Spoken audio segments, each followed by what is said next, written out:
نحمده ونستعينه ونستغفره ونتوب إليه ونعوذ بالله من شرور أنفسنا ومن سيئات أعمالنا.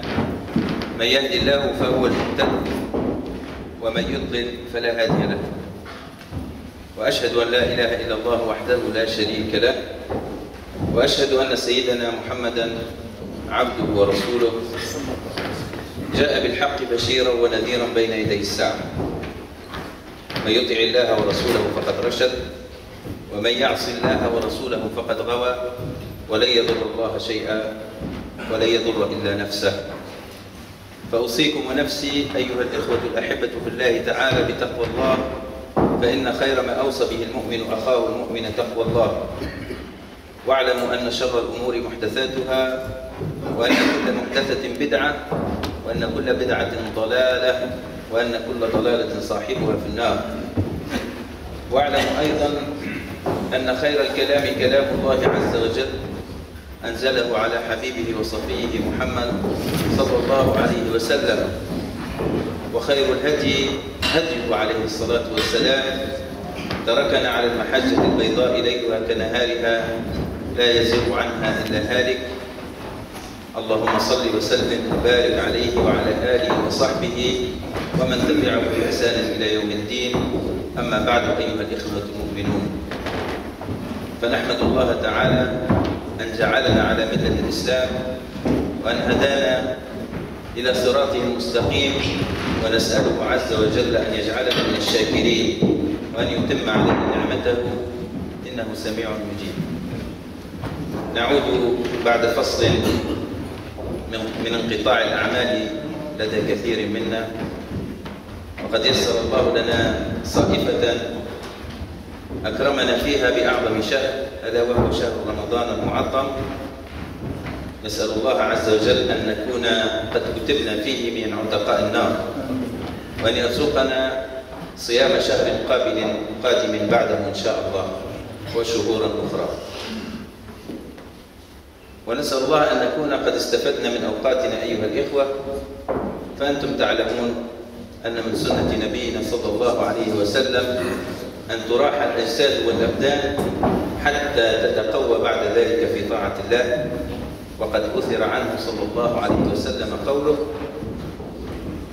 روحوا القلوب ساعة بعد ساعة، فإن القلوب إذا كلت عملت.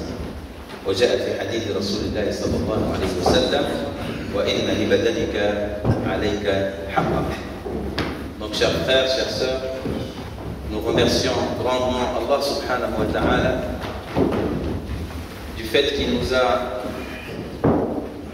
accordé ces moments très intenses du mois de Ramadan que nous avons passés durant ces vacances d'été. Et nous prions Allah subhanahu wa ta'ala pour qu'il nous inscrive parmi ceux qu'il a délivrés du châtiment du feu. Et nous rappelons, mes chers frères, qu'avec cette rentrée, qu'Allah aussi vous facilite, nous reprenons nos activités, Inch'Allah, après un moment d'arrêt, un moment où j'espère chacun d'entre nous a pu revoir ses actions, surtout avec le mois de Ramadan qui était par excellence le mois de la repentance, la Tawbah. Et parmi les effets les plus importants de Tawbah, justement, c'est de se corriger et de se faire des bilans et de prendre les résolutions qu'il faut pour continuer son chemin vers Allah subhanahu wa ta'ala. Nous reprenons, Inch'Allah, après un moment de détente, de repos pour, j'espère, la plupart d'entre nous.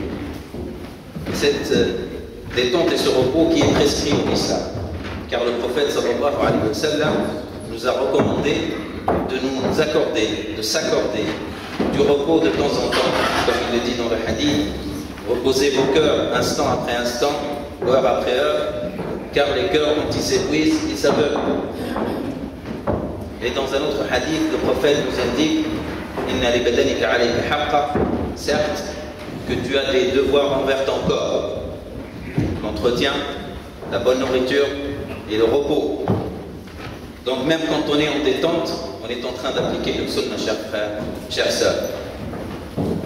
Et quand on revient au travail, on est pareil dans l'adoration d'Allah subhanahu wa ta'ala, lui qui dit dans Sourate Al-An'am, vers la fin de cette grande sourate, قل إن صلاتي ونسكي ومحياي ومماتي لله رب العالمين لا شريك له وبذلك أمرت وأنا أول المسلمين.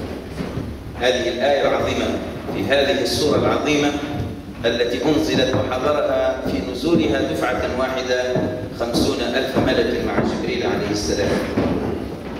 يعلمنا المولى فيها عز وجل أن كل شيء في حياتنا هو لله عز وجل. قل إن صلاتي ونسكي، هذا من باب المعلوم لدى الناس، الصلاة والنسك يجب أن تكون لله سبحانه وتعالى، والمحيا كل الحياة لله سبحانه وتعالى، والممات يكون أيضا على الحق وعلى دين الله عز وجل لا شريك له، وبذلك أمرت أنا وأنا المسلمين. فنعود إذن أيها الإخوة، وفي هذه العودة عزم على تجديد الطاعة لله سبحانه وتعالى، وعزم على العمل بسنة رسول الله صلى الله عليه وسلم. ونحن في بداية هذا العام الدراسي، بداية هذا العام الإداري، حري أن نتذكر بعضا من المعاني المهمة من باب التذكير استجابة لقول الله عز وجل: وذكر فإن الذكرى تنفع المؤمنين. Donc, il est vraiment tout à fait propice et important de se rappeler à cet instant de début d'année, la rentrée, et de se rappeler de certaines notions importantes pour chacun d'entre nous, Inch'Allah, pour que cette reprise soit dans des bonnes conditions morales et dans des bonnes conditions, celles qui plaît à Allah subhanahu wa ta'ala. أول ما يجب أن نتذكره أيها الإخوة أن الله سبحانه وتعالى كما ذكر في هذه الآية قد جعل كل حركة وسكن في حياتنا لله عز وجل. لمن أراد ذلك؟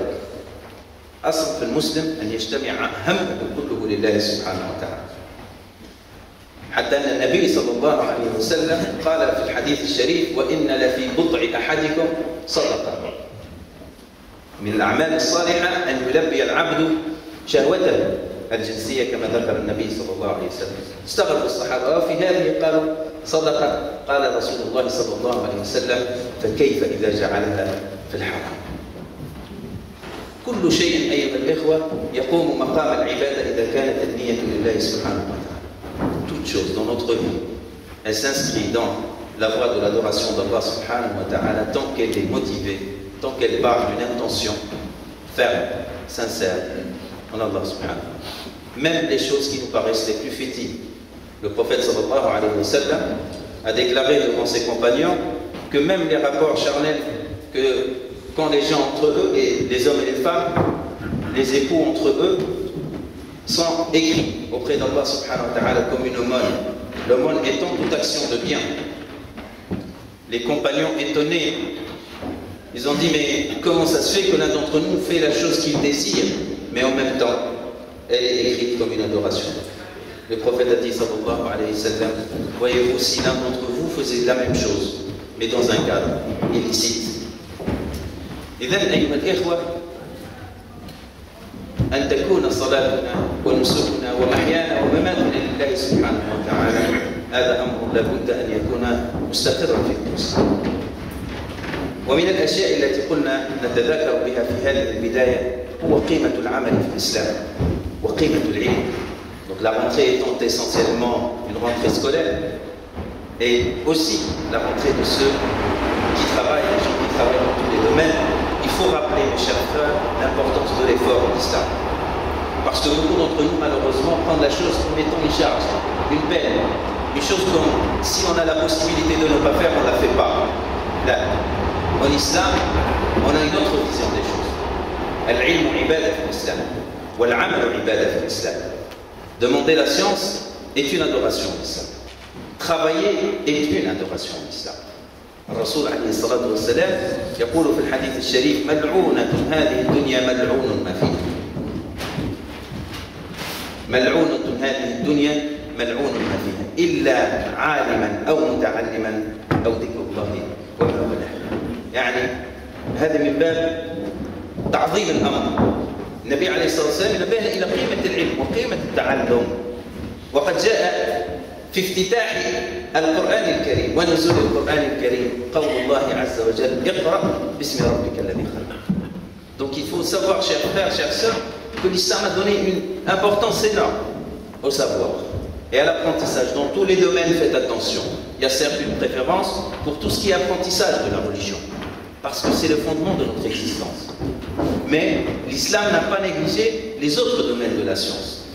Notre khutbah ne porte pas sur la science, mais on aurait pu apporter une infinité d'exemples qui montrent que le prophète, dans sa tradition, alayhi salatu wassalam, a promu, a encouragé l'apprentissage dans tous les domaines. À commencer par l'apprentissage de la lecture et de l'écriture, à une époque où les gens ne voyaient pas ça comme une priorité.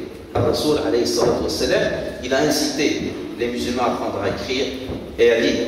Il a incité certains de ses compagnons à apprendre les langues. On nous apprend que Sayyidina Zayd ibn Thabit radiyallahu anhu كلفه النبي عليه الصلاة والسلام بتعلم اللغات الأقدمية.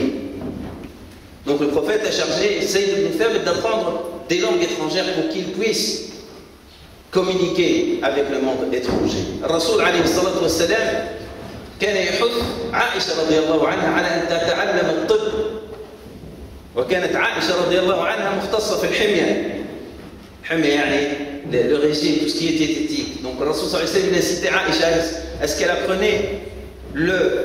qu'elle apprenne la médecine en général. Et plus précisément, Sayyida Aïcha était comme une spécialiste en diététique. Radiyallahu anha wa ardaha. Ainsi de suite, il a incité ses compagnons à prendre le calcul, la géométrie, toutes sortes de connaissances. Et il a considéré que cet effort était un effort d'adoration. وعالم أصحاب النبي صلى الله عليه وسلم من محكم التنزيل من آيات الله عز وجل من مثل قول الله عز وجل قل هل يستوي الذين يعلمون والذين لا يعلمون وقول الله عز وجل إنما يخشى الله من عباده العلماء وغيرها من الآيات الكريمة وقول النبي صلى الله عليه وسلم فيما نسب من حديث إليه عليه الصلاة والسلام طلب العلم فريضة وغير ذلك من الأحاديث أن العلم من أعظم العبادات. Donc apprendre déjà s'inscrit comme une adoration dans tous les domaines. Donc nos chers écoliers, nos chers collégiens, nos chers lycéens et nos chers étudiants doivent avoir cette conscience profonde que lorsqu'ils partent pour demander le savoir avec toute la fatigue, avec toute la peine, avec tous les obstacles, avec tout ce que vous pouvez imaginer comme épreuve, ils sont en train d'adorer Allah subhanahu wa ta'ala. Ils sont en train de s'élever spirituellement, moralement, socialement et sur tous les niveaux pour plaire encore plus davantage à Allah subhanahu wa ta'ala. Donc quand on va à l'école, et c'est une conscience qu'il faut ancrer dans les esprits de nos enfants. إنه كثير من الإخوة عفى الله عنا وعنهم جميعا لا يقدمون هذا الفهم للعلم وطلب العلم لأبنائهم. غالب الناس كيف يفكروا في المسألة؟ والله يتعلم حتى يلقى شغل وحتى يبني دار وحتى إلى آخره. يصورون طلب العلم طلب مادي. والناس أذكياء يقول لك طيب إذا كان الطلب في النهاية هو المال في طرق قصيرة لطلب المال. ليش؟ هو العلم لابد. ولذلك تجد من أبنائنا من ينحرف ويبتعد عن الطريق لأنه تربى على أن الغاية القصوى هي المال. Donc, si on apprend aux enfants que l'objectif ultime, final de l'apprentissage est de gagner de l'argent, d'avoir un statut, etc., dans la société, tout ça c'est important. Mais l'essentiel de ce qu'il faut apprendre, ce n'est pas que ça. C'est de dire à nos enfants qu'ils sont dans l'adoration, qu'ils plaisent. Et il faut répéter cette notion jusqu'à ce qu'elle soit une notion profonde dans leur éducation. Nous ne sommes pas, nous, maintenant, mes chers frères, en train de faire une nouvelle génération qui soit meilleure que la nôtre. Donc c'est l'effort qu'il faut faire pour que les choses s'améliorent, Inch'Allah.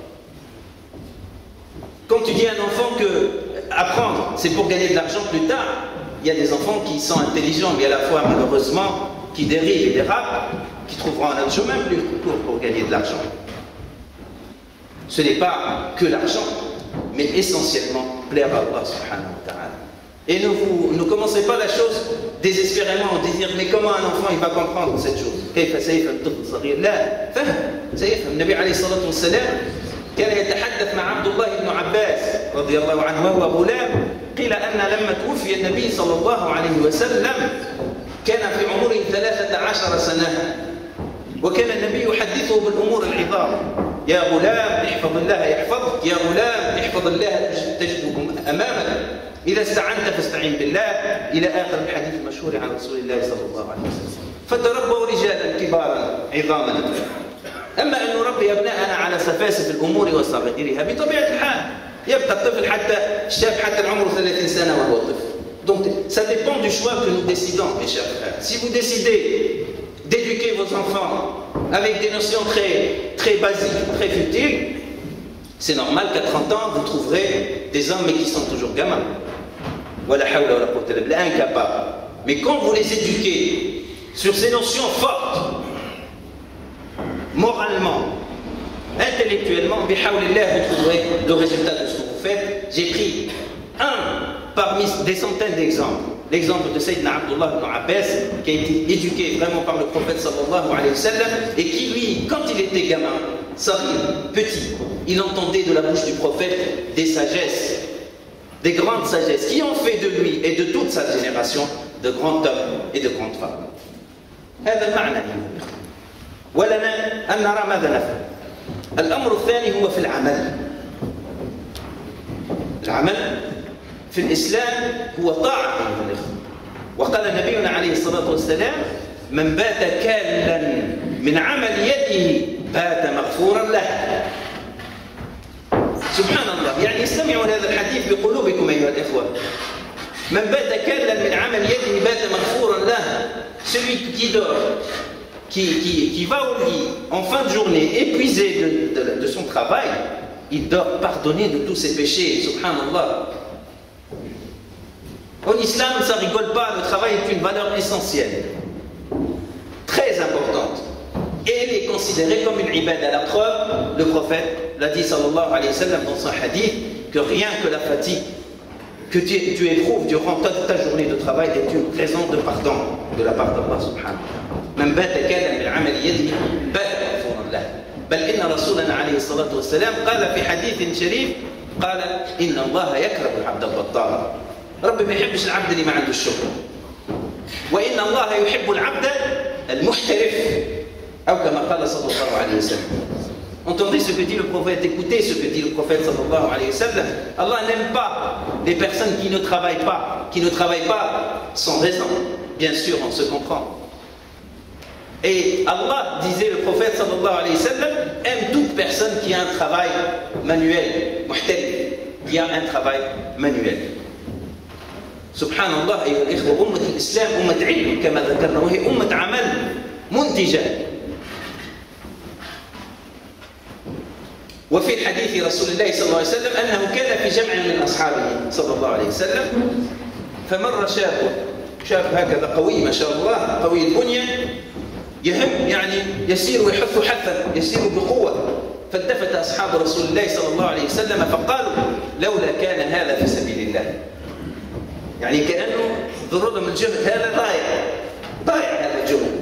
لو كان جاء يقاتل في سبيل الله لكان خير.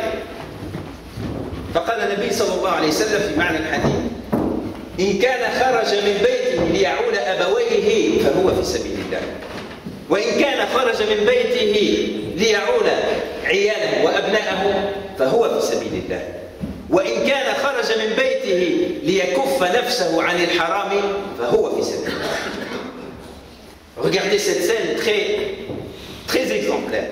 Le prophète sallallahu alayhi wa sallam était avec un groupe de ses compagnons quand un jeune homme corpulent, masha'Allah, plein d'énergie, est passé devant eux en marchant énergiquement. Ils ont dit: mais si c'était fi sabilillah, c'est comme il voulait dire que cet homme valait plus dans le combat et la défense de la communauté, plus que dans cet effort qu'il va faire ailleurs.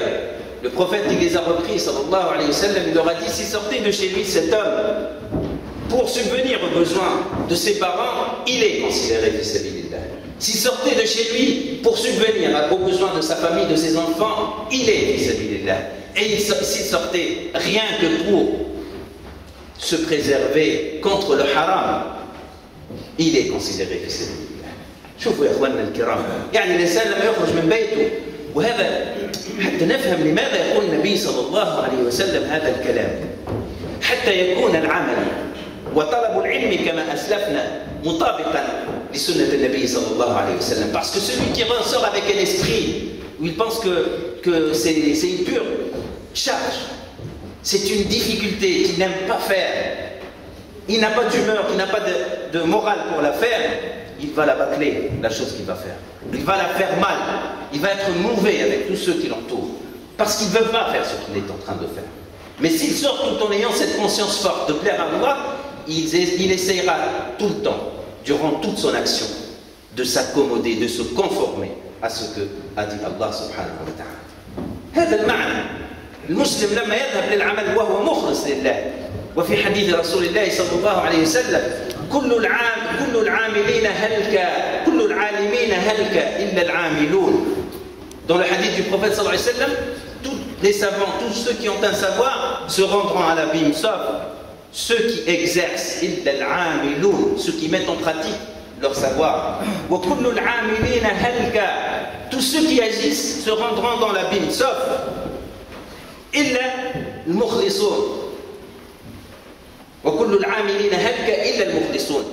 et n'auront le salut parmi tous ceux qui agissent que ceux qui ont la sincérité. C'est cette sincérité justement, mes chers frères, qui va faire de leurs œuvres des œuvres louables, proches d'Allah subhanahu wa ta'ala. ولذلك المسلم الذي يخرج بنية الإخلاص لله سبحانه وتعالى لن يكون عمله إلا متقنا ولن يكون عمله إلا مخلصا.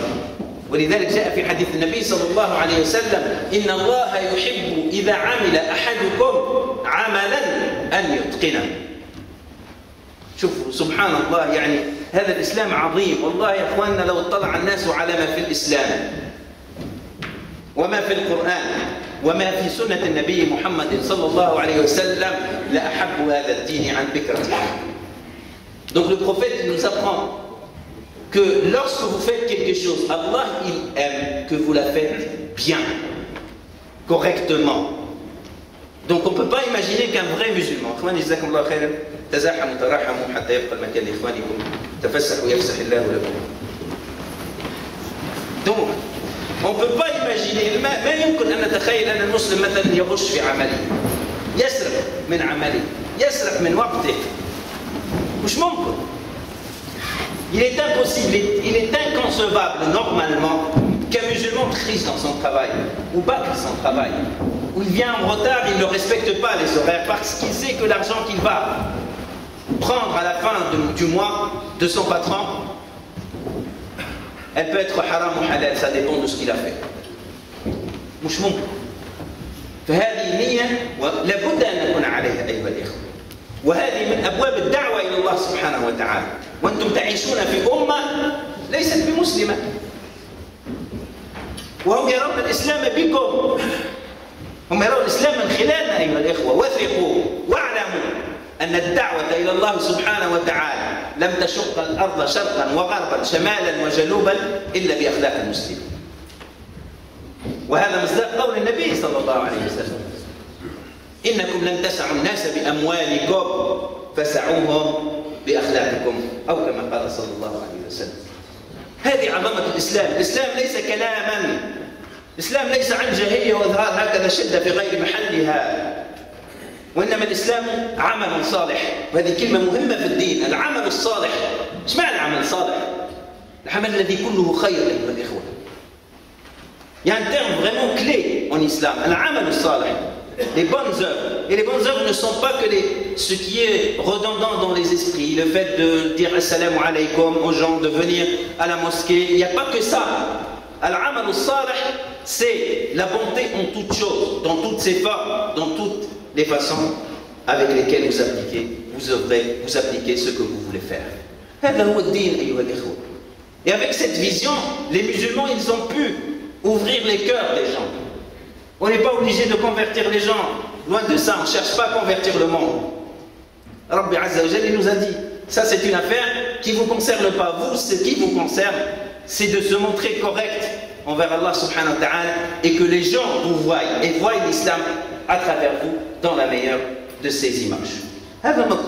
C'est pour ça que les musulmans, comme j'ai dit, ils ont ouvert les cœurs des gens. Subhanallah, et frère, on se parlait, on se disait, mais il y a tous ces peuples d'Extrême-Orient sont des peuples très gentils, très doux dans leur comportement. Comment les musulmans ils ont pu les convaincre de l'islam? Eh bien, il fallait qu'il y ait des hommes encore plus doux, plus gentils, plus parfaits dans leur comportement pour convaincre ces populations de la grandeur de l'islam. وهذا ما وقع. اللي دعوا الإسلام يا إخواننا ليسوا فقط الدعاة والعلماء، من دعا إلى الإسلام كانوا هم التجار. التجار هم اللي دعوا الإسلام، لأن الابتلاء العظيم هو في المال، وعندما تسمو النفس مع المال يكون الدليل على صحة المعتقد والدين. Les hommes qui ont le plus fait connaître l'islam à travers le monde étaient des commerçants, des hommes d'affaires dans le jargon de nos jours. C'est eux qui ont fait connaître l'islam aux gens. Mais comment? Mais parce qu'ils étaient intègres, des hommes de confiance, des hommes fiables, des hommes vraiment professionnels qui faisaient leur travail de la manière la meilleure des manières. هذا المعنى لابد أن يكون حاضر أيها الإخوة. ونحن مسؤولون أمام الله سبحانه وتعالى على أدائنا وعملنا ومحاسبون عليه، فلنتق الله في هذا الدين ونتق الله في أنفسنا حتى نكون على عهد الله عز وجل. من الأمور الأخرى التي يجب أن ننتبه إليها أيضا ونحن ندخل العام الدراسي الجديد هو قيمة الوقت أيها الإخوة. وقيمة الوقت هي قيمة ليس كما يراها الناس. في الإسلام الوقت هو الحياة، الوقت هو الحياة، والوقت نعمة من نعم الله سبحانه وتعالى. Notre façon de voir, de concevoir le temps aussi est une chose très importante quand on aborde de tels sujets. Il est très important de comprendre. Le temps en islam, il a une valeur particulière. Contrairement à ce que nous voyons, il y a beaucoup de gens, qui renvoient toute imperfection en matière de gestion de temps à l'islam, jusqu'à ce que les gens disent un rendez-vous qui n'est pas bien, hein, qu'on ne respecte pas, un rendez-vous arabe. Vous voyez la mauvaise réputation que nous apportons à l'islam, parce que quand ils disent arabe, musulman, ça sous-entend musulman. Or, le rendez-vous en islam, il a une valeur particulière. حتى اعتبر بعض علماء الإسلام الإخلال بالمواعيد والمواثيق كبيرة من الكبائر. شوفنا قيمة الوقت في حياة المسلم، la valeur du temps. الله أقسم عز وجل بالوقت في سورة عظيمة من الكتاب سورة العصر، وأقسم بأزمنة من اليوم في سور أخرى، واجتمع العلماء على أن هذا القسم هو قسم تعظيم للمقسم به أو عدم. مش ممكن للمسلم أن يكون ممن يتهاونون في أوقاتهم. Donc il est inconcevable non plus qu'un musulman gère mal son temps et qu'il laisse les choses aller. Il n'a pas de ponctualité dans sa vie. Malheureusement, on est tous atteints. Je vous parle de l'endroit où je vous parle, mais on est tous atteints par ce syndrome. Et cette faiblesse que nous devons guérir, mes chers frères.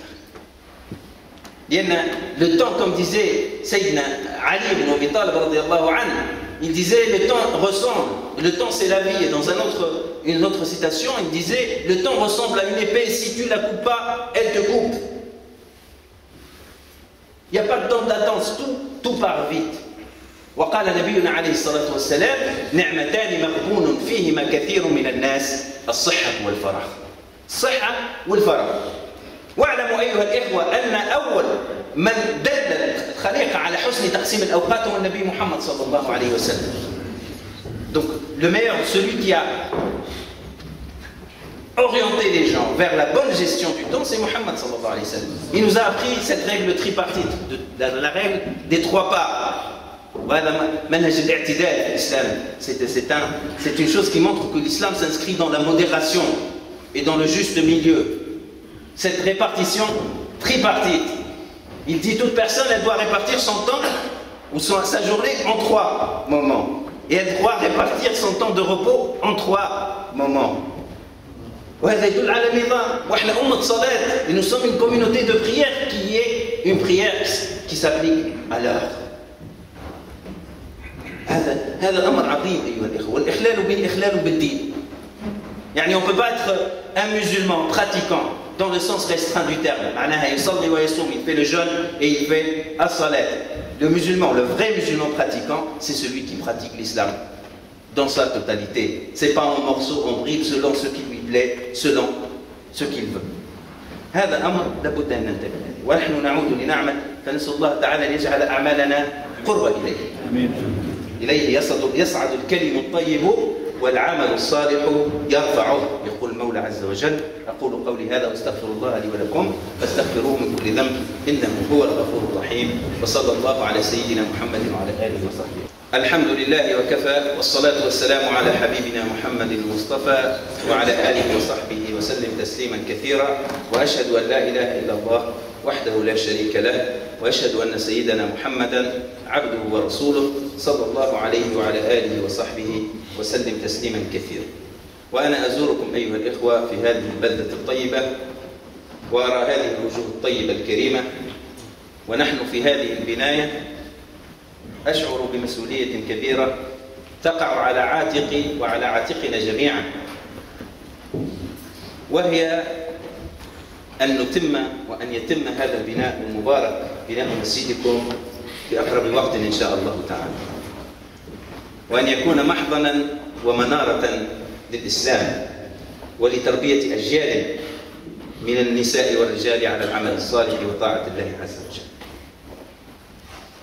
Donc, en vous visitant dans cette ville paisible, Inch'Allah, en voyant tous ces visages pleins de foi, Inch'Allah, et d'amour et de fraternité, je ressens en même temps, mes chers frères, la responsabilité, une grande responsabilité qui nous incombe tous, c'est finaliser cette œuvre, Inch'Allah, cette mosquée qui est en train de se construire, et cette mosquée qui est un symbole. الرب عز وجل في الكتاب العزيز وإذ جعلنا البيت مثابة للناس.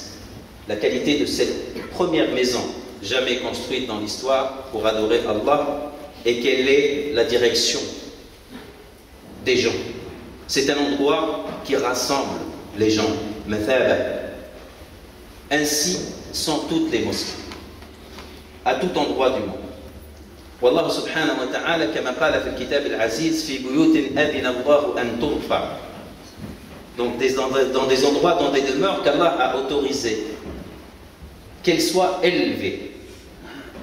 وهذه الرفعة رفعة معنوية أيها الإخوة. La valeur d'une mosquée n'est pas une valeur qui réside dans le bâtiment, vous le savez, mais c'est une valeur dans le rôle qu'elle joue et dans le message qu'elle diffuse. يقول الله عز وجل وأن المساجد لله فلا تدعوا مع الله أحدا.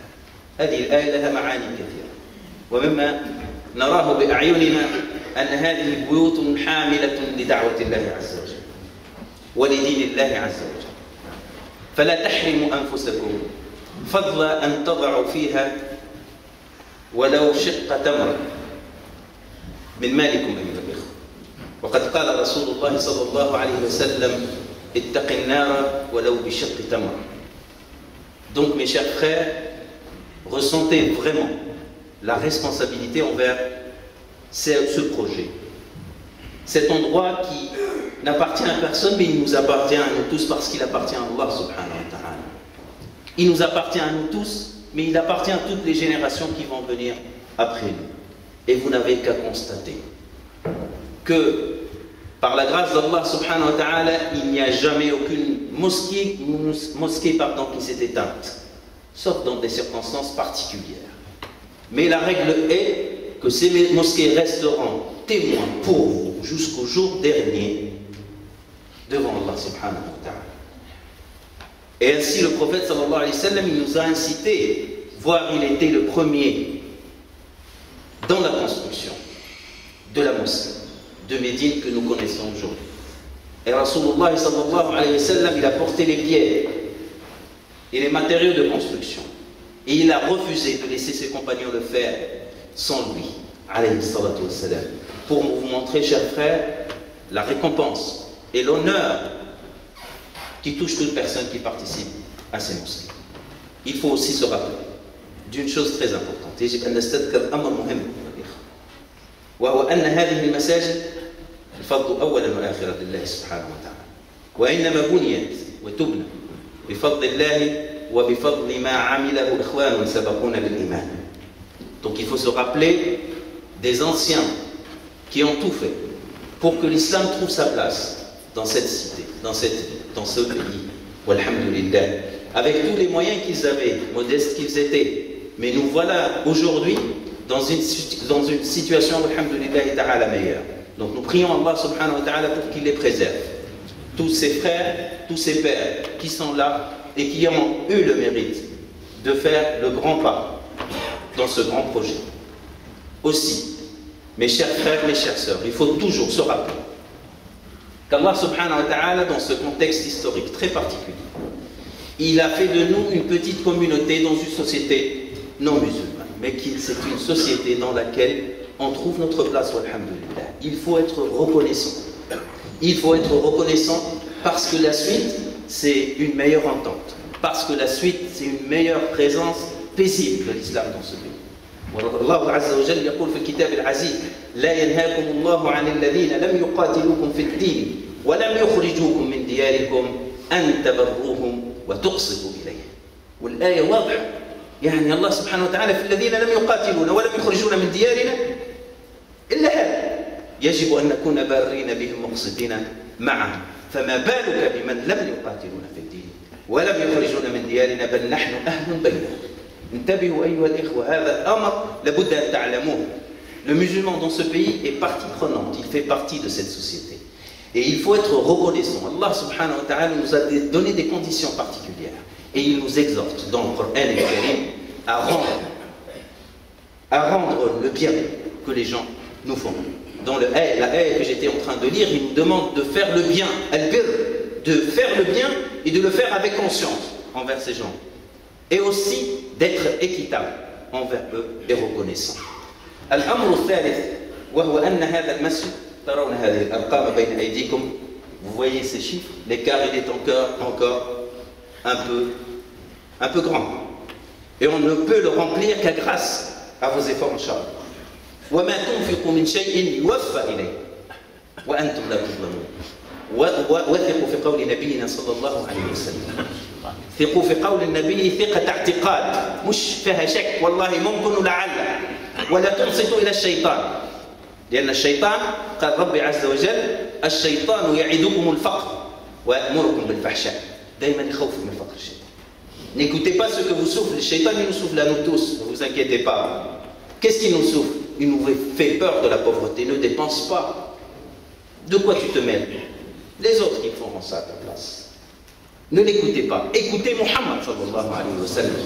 Écoutez ce qu'il dit avec conviction. Wallahi ma naqsa malu 'abdin min sadaqa qala Rasulullah sallallahu alayhi wa sallam.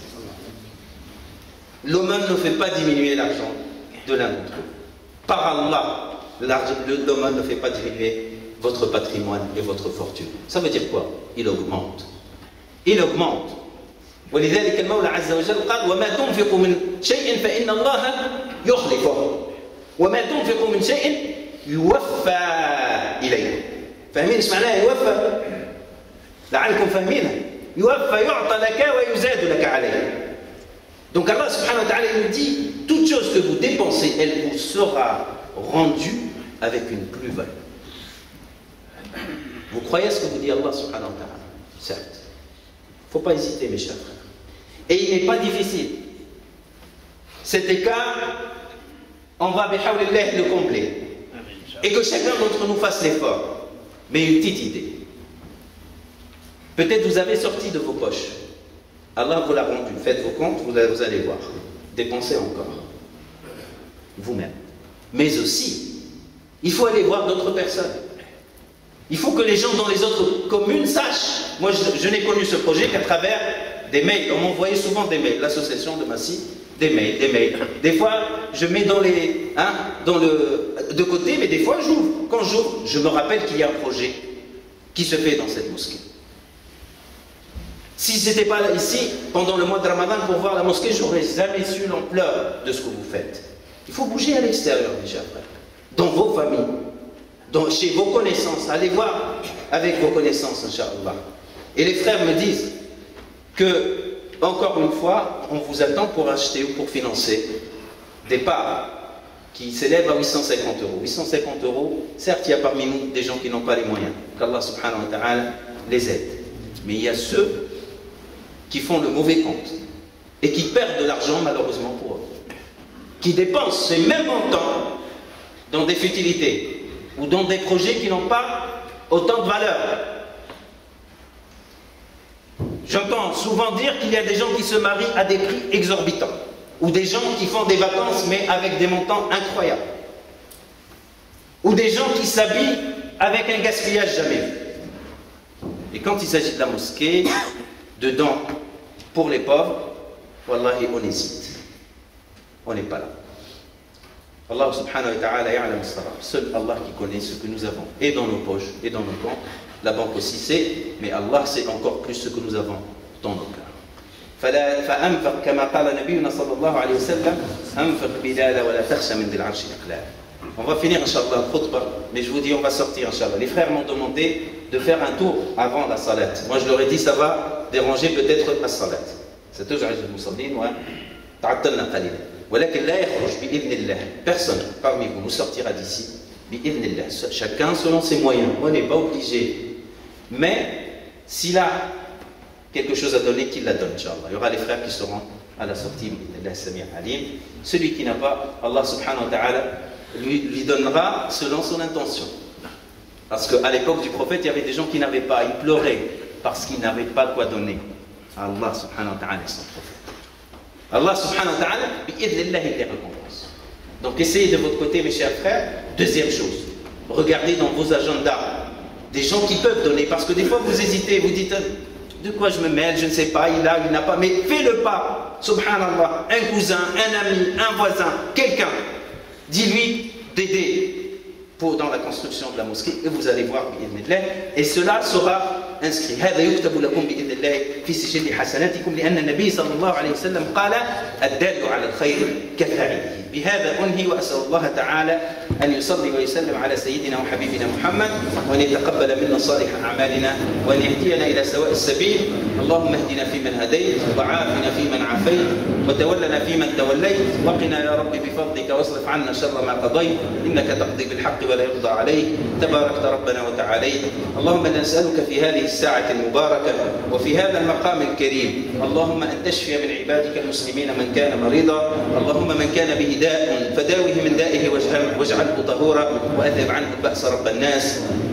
اللهم من كان في ضيق فوسع عليه من ضيقه ومن كان ذا حاجة فاقض له حاجته ومن كان معسرا يا رب فيسر له أمره ومن كان عليه دين فاقض له دينه ومن كان حائدا عن الحق فرده إليك ردا جميلا.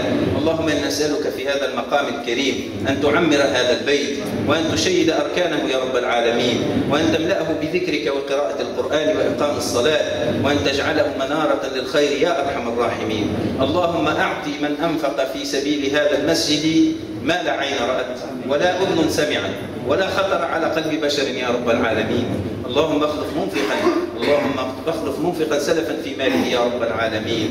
اللهم وبارك لنا في أموالنا وأقواتنا وأرزاقنا وأبنائنا وذرياتنا إنك أنت السميع العليم. اللهم وبدل عسر عبادك المسلمين يسرا. اللهم نسألك في هذا المقام اللهم نسألك أن تفرج عن عبادك المسلمين في سورية أرض الشام. اللهم يا رب بدل عسرهم يسرا. اللهم رب احقن دماءهم. اللهم رب فرج كربهم. اللهم انصرهم على عدوك وعدوهم يا رب العالمين واجعل الفرج قريبا يا أكرم الأكرمين يا رب العالمين. اللهم إنك أنت الواحد الأحد الفرد الصمد بك نستعين وإليك ننيب وعليك نتوكل. لا إله غيرك ولا حول ولا قوة إلا بك. عظم سلطانك ولا إله غيرك يا أرحم الراحمين يا رب العالمين. اللهم اغفر لنا ولوالدينا وارحمهم كما ربونا صغارا. اجزهما بالإحسان إحسانا وبالسيئات عفوا وغفرانا برحمتك يا رب العالمين. وصلى الله على سيدنا ونبينا محمد وعلى آله وصحبه أجمعين. سبحانك اللهم وبحمدك نشهد أن لا إله إلا أنت نستغفرك ونتوب إليك وأقوم إلى صلاتكم يرحمني ويرحمكم.